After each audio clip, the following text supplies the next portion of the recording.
Salut, c'est Trado, content de vous retrouver pour la mise à jour de l'indice parisien. Bon, alors je disais dans mon dernier article que je me méfiais un petit peu. Je disais que le MACD venait de dessiner une divergence baissière cachée et que du coup j'étais amené à tempérer mon optimisme et j'envisageais que même si on pouvait envisager de faire des plus hauts et aller plus avant dans le rebond technique, c'est de la confrontation avec le super trend que dépendrait la suite. Et malheureusement aujourd'hui, nous avons eu une séance bien rouge. Et la raison qui peut être invoquée ici est celle du pétrole. Euh, des, euh, des, des propos peu rassurants sur la contraction de la production pétrolière ont été émis. Donc, clairement, on a dit qu'il allait éventuellement y avoir un gel de la production, mais pas de baisse de la production de pétrole. Donc du coup, le même pétrole a perdu 4% et les marchés, puisqu'ils ont tendance à tenir compte de l'évolution du pétrole, ont sérieusement dévissé avec. Alors ça nous donne un CAC comme cela. Vous remarquerez, on va faire les choses dans l'ordre, tout d'abord que le gap, il a été comblé. Alors maintenant, ça nous laisse deux solutions. Soit il s'agit d'un gap d'essoufflement, soit il s'agit d'un gap commun. S'il s'agit d'un gap d'essoufflement, ça veut dire qu'il faut commencer à mettre les ceintures de sécurité, ça va plonger. S'il s'agit d'un gap commun, ça veut dire qu'il faut se préparer à une latéralisation. Pour l'instant, malheureusement, on ne peut que spéculer, mais il faut mettre des niveaux à partir desquels on tranchera.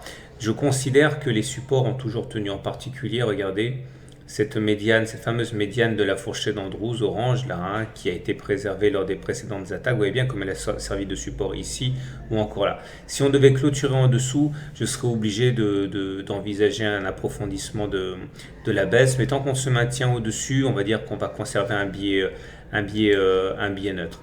Alors, qu'est-ce qui a fait qu'on a plongé? Alors ça, c'est un peu ma faute, j'en suis désolé, j'ai pas fait gaffe à quelque chose, mais on a un plat de Tenkan ici.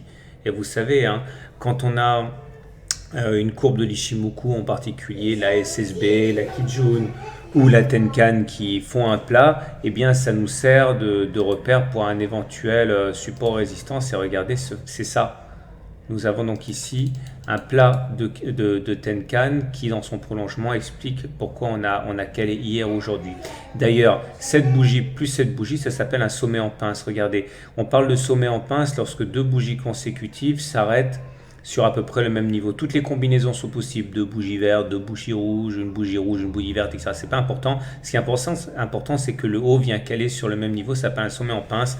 Et ça veut dire qu'il y a une résistance, effectivement, et qu'il y a une grande hésitation de la part des intervenants. Nous avons également autre chose qu'il faut prendre en considération, c'est que les 76% donc visiblement font barrage. Et ça, plus le sommet en pince, plus ce niveau de plat de Tenkan ici, m'amène à penser que voilà, on a effectivement raison d'être un petit peu prudent pour la suite. On a un autre élément que je n'ai pas pris en considération et j'aurais dû. En plus, je l'avais cerclé hier. Sur la vidéo d'hier, je l'avais cerclé, mais j'ai oublié d'en parler. C'est que la lagging span, ici, vous savez, elle rencontre sur son chemin des obstacles, au même titre que les cours eux-mêmes. Et là, justement, les cours sont venus buter contre les prix. Pardon, la lagging span est venue buter contre les prix. Et ça a joué donc comme une résistance. Et donc, du coup, effectivement, il y a eu une difficulté. Alors on va voir ce qui va se passer. Pour l'instant, quand on regarde les indicateurs techniques, c'est très mitigé. Certes, le MACD est au-dessus de son signal, mais comme je l'ai dit hier, il y avait une divergence baissière cachée. Divergence baissière cachée, ça veut dire que le MACD fait un plus haut, alors que sur le même laps de temps, les cours, eux, ne font pas des plus hauts. C'est une alerte baissière. J'avais également dit que le fait que la hausse d'hier s'était faite sans volume a mené à relativiser tout ça. La baisse aujourd'hui également se fait sans volume. Donc on voit bien que les intervenants ne savent pas trop sur quel pied danser. Mais maintenant on a des éléments positifs. Le momentum qui est au-dessus de la ligne de 0 et le stochastique qui rentre dans sa zone de surachat au-dessus de 80. La dernière fois que ça s'est produit, c'était là et là. Et généralement quand on rentre dans la zone de surachat, eh bien, il ne faut pas spéculer à la baisse parce qu'on a plus de chances d'inscrire des plus hauts que d'avoir fait les plus hauts. Là, regardez, même ça peut être parfois trompeur, hein, comme ici par exemple. On n'a pas réussi à véritablement aller plus haut, mais vous verrez que statistiquement, spéculer à la baisse quand on est en zone de surachat de stochastique, c'est super dangereux. Bref, et moralité de l'histoire, je ne peux que vous inciter demain à ne rien faire parce que voilà, autant avant, depuis 2 semaines, j'étais positif, autant hier, j'ai tempéré mon, mon optimisme. Autant pour demain, c'est du 50-50, hein. Donc on va attendre. J'essaierai de peaufiner mon analyse en clôture des marchés US à 22 heures. Mais pour l'instant, dans l'état actuel des choses, je vais réserver mon opinion. Mais sachez déjà que bon, c'est très très équilibré, hein. Voilà, je vous souhaite une bonne soirée, de bons trades. Il me reste également à vous prévenir que je vais mettre ce soir eh bien, en ligne le lien d'inscription pour le webinaire de demain, le webinaire qui sera consacré à la fourchette d'Andrews, hein. Vous voyez comme ça a été utile, vous voyez comme ça nous a donné l'objectif, hein, très précocement et comme ça nous sert de support, hein. Il faut vraiment connaître la fourchette d'Andrews. Donc rendez-vous demain, je mettrai le lien comme j'ai dit, c'est de 21 h à 22 h, c'est gratuit comme d'habitude et je mettrai le lien tout à l'heure. Et également tout à l'heure